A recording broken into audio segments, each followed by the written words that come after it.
नकली खाद बनाने की फैक्ट्री का पुलिस और कृषि विभाग ने किया खुलासा। खनियाधाना थाना पुलिस और कृषि विभाग ने संयुक्त कार्यवाही करते हुए ग्राम कफार में नकली खाद बनाने की फैक्ट्री का खुलासा किया है। यहां पर कई बोरी नकली खाद बरामद की है, जिसे प्रधानमंत्री भारतीय जन उर्वरक परियोजना भारत डीएपी इफ्को कंपनियों के नाम से पैक किया जा रहा है। इस दौरान पुलिस ने मकान मालिक के खिलाफ मामला दर्ज किया है। मकान मालिक पुलिस को देख फरार हो गया। खनियाधाना थाना प्रभारी सुरेश शर्मा को मुखबिर से सूचना मिली थी कि ग्राम कफार में एक मकान में नकली खाद बनाई जा रही है। थाना प्रभारी ने कृषि विभाग को सूचना दी और कृषि विभाग के साथ संयुक्त कार्यवाही को अंजाम दिया। मंगलवार को कफार गांव के एक मकान में छापा मारा। इस छापे में पुलिस को 50 भरी हुई बोरियां, 74 बोरियां रॉ मटेरियल, खाली प्रिंट बोरियां और सिलाई मशीन बरामद हुई। इन बोरियों पर प्रधानमंत्री भारतीय जन उर्वरक परियोजना भारत डीएपी इफ्को कंपनियों के खाद के नाम छुपे हुए थे। आज एक नकली खाद बनाने की मिनी फैक्ट्री पे कृषि विभाग और खनियाधाना पुलिस ने एक कार्रवाई की है। क्या है पूरा मामला? ये घटना आज दिनांक 19/11/2024 को प्रातः 10 बजे पुलिस विभाग एवं कृषि विभाग की संयुक्त टीम द्वारा ग्राम कफार में दबिश दी गई। रशी भान और पिताजी का नाम इनके दयाचंद लोधी के घर, तो वहाँ पर जाने पर उनके यहाँ पर 50 कट्टे डीएपी के और 10 कट्टे मोजेक और 60 कट्टे अपने बिना कंपनी के पाए गए हैं। तो सैंपल उनके भर लिए गए हैं और परीक्षण के लिए प्रयोगशाला भेजा जा रहा है। जांच की रिजल्ट आने के बाद अग्रिम कार्रवाई की जाएगी और बिना लाइसेंस के खाद भंडारण के कारण उनके ऊपर कालाबाजारी की धारा 3/7 उपभोक्ता ये अधिनियम है अपना आवश्यक वस्तु अधिनियम FCO की धारा 7 के अंतर्गत कार्रवाई की जा रही है। खाद बनाने में जो रॉ मटेरियल का उपयोग किया जाता है, कितनी मात्रा में मिला है? वो कट्टे जो है वो जब्त कर लिए गए हैं।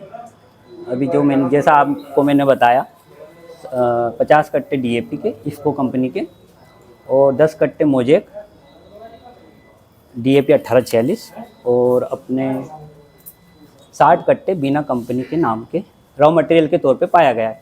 कुछ आरोपी हाथ लगे हैं क्या? नहीं, जब तक वहाँ पहुँचे तो वहाँ पे कोई नहीं था, भक्त सारे वो जा चुके थे और कुछ वहाँ काम करने वाले जो वर्कर थे उनको जो है कि पुलिस द्वारा दबोच लिया गया था।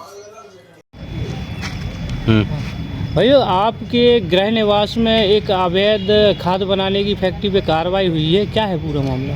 एक तो मेरा क्या है, गृह निवास तो है, लेकिन मैं वर्तमान में बामोर कला में निवास कर रहा हूँ।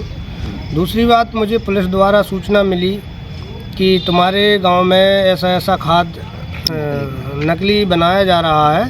तो मैं पहुंचा वहां पे, पूरा पुलिस फोर्स और खाद्यान्न विभाग का अमला सब लोग थे वहां पे। तो ये जानकारी मिली है कि मतलब खाद नकली बनाया जा रहा था और इस प्रकार की कार्रवाइयाँ होती रहें जिससे किसानों के लिए नुकसान ना हो।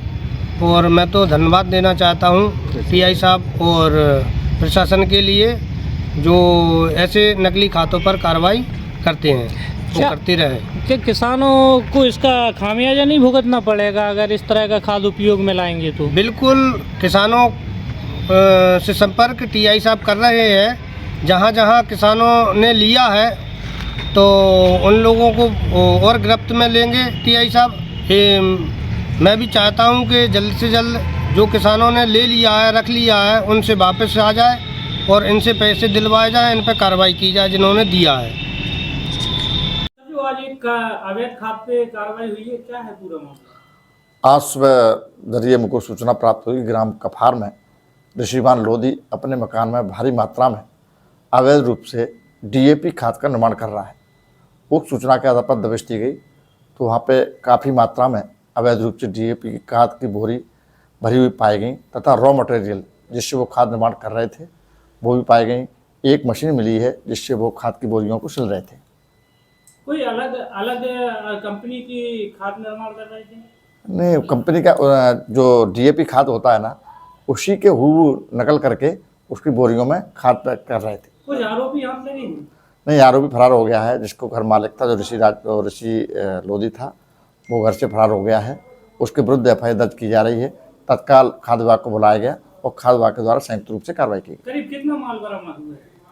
50 बोरी पैक की हुई बरामद हुई है डीएपी खाद की, तब 75 बोरी रॉ मटेरियल जो था, जिससे खाद बना रहे थे, वो बरामद हुई है। भारी मात्रा में जो बोरी पहले से खाली हुई हैं, जो रॉ मटेरियल था, वो भी बरामद हुई हैं। और खाली बोरी जिसमें पैक करे थे डीएपी खाद की थी, वो बनी हुई, जो कहीं से प्रिंट कराई गई हैं, वो भी बरामद हुई हैं। महंगी बिजली बिल की समस्या से छुटकारा पाइए, सोलर सिस्टम लगाइए। जी हां, आपके लिए बेहद आसान हुआ सोलर सिस्टम लगवाना। संपर्क करें Amity electronics corporation, Krishna Nagar, Mathura. जैसा कि मैंने आपको बताया कि भाई इसका ROI 25% है, यानी 25% का रिटर्न है। इसके हिसाब से देखा जाए तो जो लागत आप लगा रहे हैं, वो लागत आपकी 4 साल में निकल आएगी।